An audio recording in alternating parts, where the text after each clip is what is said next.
Yo, what's up? How's everybody doing? This is a little intraday video message for all you guys. I I just want to say that for me personally, like I'm just fascinated by this whole monetarist fixation, this psychosis, and how this constant talk of we got to keep pushing interest rates up, we got to keep pushing interest rates up, and like the more they push it up, the faster the economy grows, the stronger the labor market is, the higher personal income. I mean, it's just really, really I find it to be a fascinating thing to watch. And there is so much historical and empirical evidence, like empirical evidence even right now. Like if you look at countries with really high interest rates, they keep pushing them up. I mean, their inflation rates keep going up. I've mentioned in the past Argentina, Turkey, etc. And then you look at countries like Japan with a zero rate, which is totally dependent on imported energy. And like, even though energy prices have come down, even when energy prices were high, like the impact on Japanese inflation was practically nil.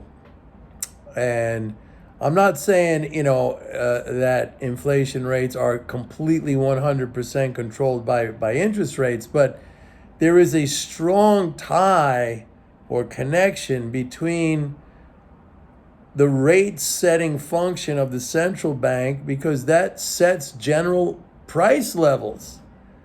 But, and I'll say it again for the gazillionth time, like the cost of credit is reflected in the cost of all goods and services. So, like, if you raise the cost of credit, it just raises the general price level. But for me, like, I don't know how you guys feel, but I'm fascinated by it.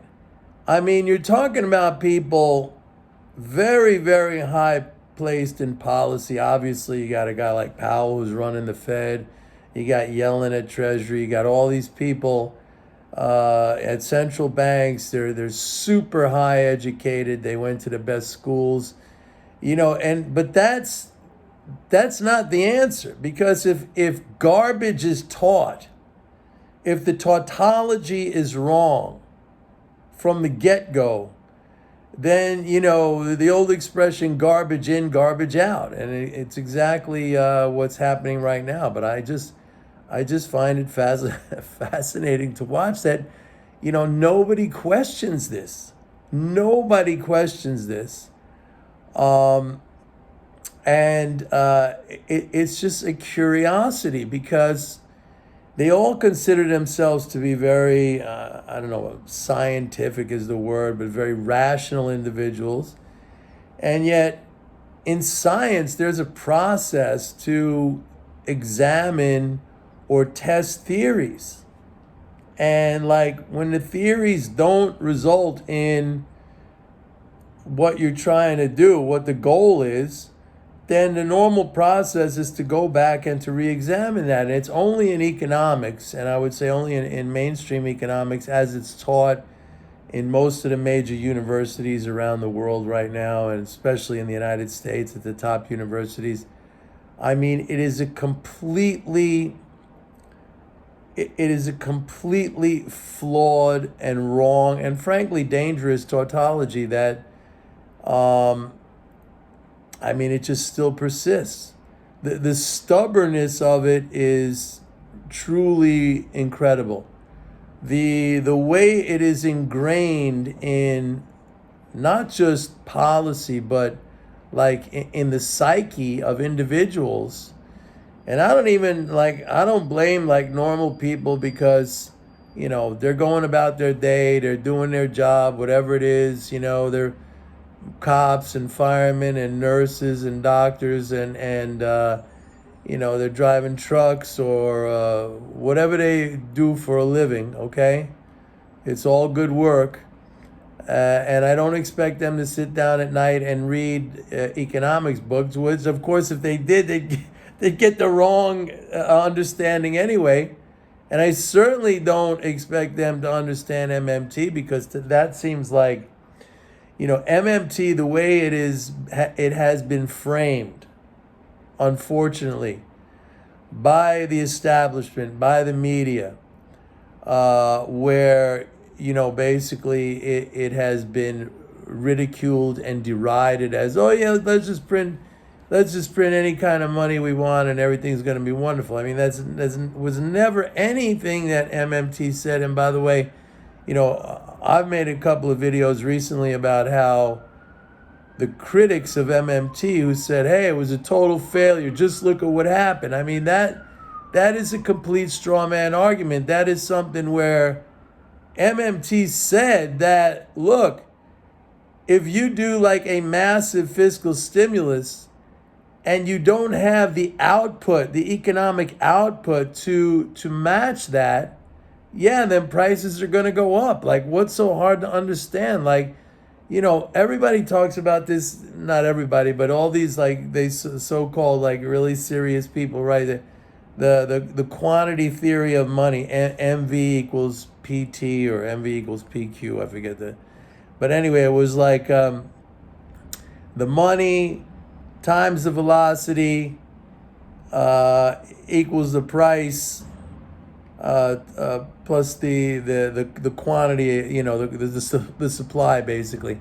Those are variables, okay? But the thing about that equation, which has become institutionalized, is like they all think that, the only variable is the money and everything else stays the same. I've made videos before. Some of you may agree with it, some of you may not agree with it. I said that if you think that government spending is bad, then you're not a capitalist. Okay? You're not a capitalist because, and you might say, well, yeah, no kidding, I'm not a capitalist because I believe in the private sector. But the private sector is, if you're a capitalist and you believe in the private sector, then you would also understand, or you should understand, that the private sector has a profit-driven motive. That's the essence of capitalism, right? It's also control of the capital, the good, the means of production. But that's a whole other discussion that gets, I don't want to get into that right now. Let's just say, like, it's the profit motive, right? So, like, if the government spends to procure assets that it needs, whatever that is, military, infrastructure, healthcare for its citizens.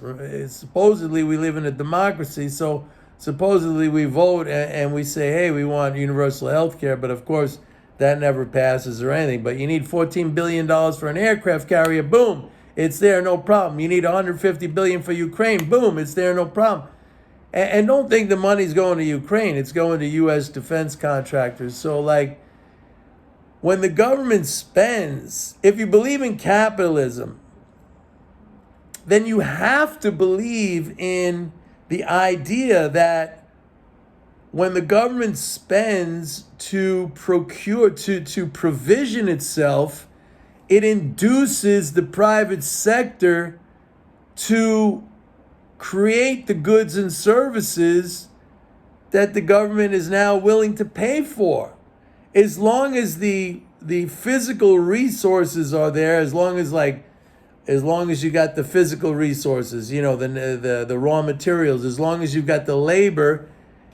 And by the way, nowadays, labor is becoming even less of a variable in that whole equation because things are getting more and more automated. I mean, you look at Amazon, you got robots running up and down aisles, packing stuff and sending them out, which should make for a better life for all of us. Like who's going to own that output? Who's going to benefit from that output when robots produce everything? Like, just the people who own the robots? It's ridiculous. Like, what kind of a society are we creating here? So anyway, I don't know. Powell is speaking today. Like, I've been telling you guys, like, this whole rate hike thing, it's just, like, fascinating for me to watch because it amounts to, like, another COVID stimulus, Only this time, hopefully, not hopefully, but we're no longer on lockdowns and we have productive capacity, maybe not up to where we need to be still, because the sanctions and things like that, and these sanctions have created these trade blocks which didn't exist before. That's another thing that you have to understand, folks. You have to understand that before the Russian thing with Ukraine, and before the United States went full gonzo, sanctions on Russia, we had a very, very kind of free-flowing global trade situation, which was a benefit to everybody, okay? Especially, I would say, a benefit to us in the United States as importers, because it was able to keep our standard of living high. And I know a lot of people would disagree and say, oh, Mike, exports create jobs. Yeah, they create jobs at a cost.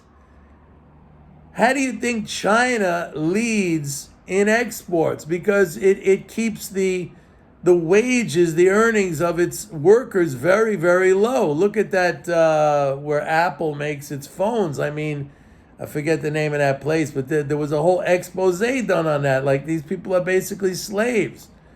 So we get the benefit of the goods and the products. And those are the real things that you need to live with, okay? Money is a means to acquire those things. It's basically an accounting mechanism, just to say, okay, here's an iPhone, you give me $700 or $1,100, whatever, okay, our balance is settled. You can't eat money. I remember giving a speech one time. It was a long time ago in Texas, and I had this guy, Arthur Laffer, this little dude. He's like, maybe you guys know him. He's an economist. He's known for supply side economics, which is total bullshit. And I forget what we were in a kind of a debate, me and him, or something like that. You can't eat money. You can't eat money. You need food. I just got back from a trip, a weekend thing I told you guys about. You're probably sick of hearing me talk about it, this weekend survival training course. I mean, I was dying out there. I was soaking wet. I was sleeping under a tarp. It was freezing. It was nonstop rain. I was soaked through and through. What I was wishing for was like getting in my car and turning on the heater and driving home. That's a real thing. Like, no amount of money right there. If somebody came along and said, okay, here's whatever, $1 million. Like, I wanted warmth. I wanted comfort. I wanted something to eat. I wanted to get into some dry clothes. Like, I don't know how to impress this upon you guys any more than what I'm saying right now. So anyway, let me just finish off that Powell is speaking today, and I think he's going to be speaking again on Wednesday or Thursday. I don't pay any attention, okay? You know me. I don't like all that monetary shit. I don't pay any attention. I mean, as long as the fiscal is flowing, which it is, that's the first derivative, and that's what I pay attention to. So I know, like, last I looked, market was up a little bit today. He might say something to crash it down. I'll buy more. Like, I don't pay attention to that. Maybe you guys do. Maybe you do because you've been indoctrinated into that over a long period of time, where that has been just like instilled in your mind that is the soul and the most important thing. But it's not. It's not. And I hope you guys understand that. And if you believe in that for any other reason, then I think that's, it's excusable if you believe in it because you've been indoctrinated to believe that. But you have the ability to, take yourself out of that indoctrination through understanding, through education, through learning. But if you decide to stay, then you're just like a cultist. What else can I say? Anyway, that's my little update for right now. I'll see you guys later. Have a great day. Bye.